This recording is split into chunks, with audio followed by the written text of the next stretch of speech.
Time now for Utah's most accurate forecast with Alana Brophy. Weather rates certified 11 years in a row. Well, it is chilly out there. We saw above average warmth all week, but big changes today. We take our live look from our Colonial Flag Tower camera. You can see the winds keeping the flag going and the cloud cover, some cumulus out there as storms are developing, and we're keeping a close eye on that. The cold front came through, brought cooler air, keeps the winds going down there in southern Utah today, but the chance of wet weather and a storm, it's out there. We're tracking exactly where.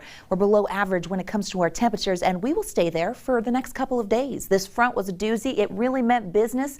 Keeps those fire concerns lingering in a portion of the state, but we will start to warm as early as tomorrow, but not as quickly as you may like. Satellite radar shows us what's going on right now throughout the west, and you're able to see some wet weather on the eastern side of the state and the showers that are moving through northern Utah. This morning we saw snow showers in our higher elevations and some rain in our valleys. Well, we're not finished just yet, as we know the chance for a storm is here this afternoon and evening in northern and eastern Utah. The general thunderstorm threat will exist, and we see some activity out there over the lake in Salt Lake County as you look to the west, as well as near Utah County and up near Cache Valley, I-80. Probably getting some gusty winds there. Not everything's hitting the ground, but it's going to start to. So we could see some minimal precipitation, but also don't be surprised if you hear a clap of thunder. It's 53 degrees in Salt Lake City, and we spent a bulk of our work week in the 80s. So a big change. You probably noticed it when you stepped out this morning heading into tonight. We'll see those 50s, and you know that chance for an afternoon storm will stick around. Some gusty conditions associated with those storms. Well, the cold, it doesn't go anywhere tonight. We actually have additional hard freeze warnings that have been issued.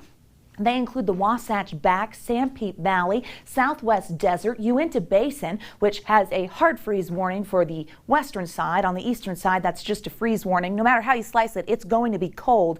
And we know that there were some spots, including Cache Valley, that hit 30 last night. So another cold one. If you brought in the plants last night, keep them in.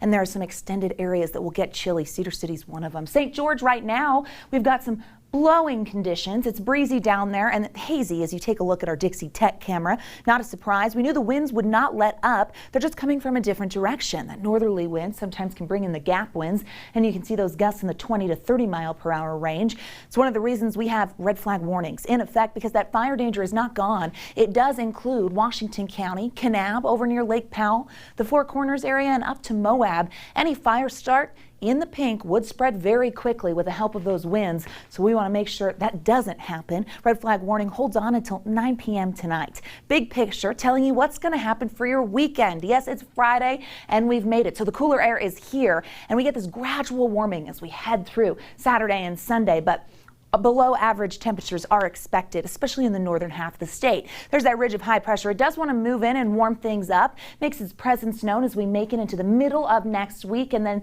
by the end of next week, there's a potential that we could see an area of low pressure dip in and bring some stormy conditions. It's far away, but we'll keep an eye on it for right now so you kind of know what to expect. 60s for daytime highs for your Saturday. Overnight lows in the 30s. It's going to be chilly. 60s in the Basin and Castle Country, 70 in Moab, running cool.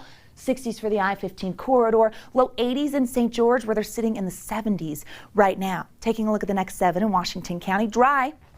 80s stick around, which is actually close to average. 87 is the average in St. George this time of year. We'll be near it for the next couple of days. 90s return next week. The winds start whipping, so we'll monitor that fire danger. We knew it came back this week, could see it again.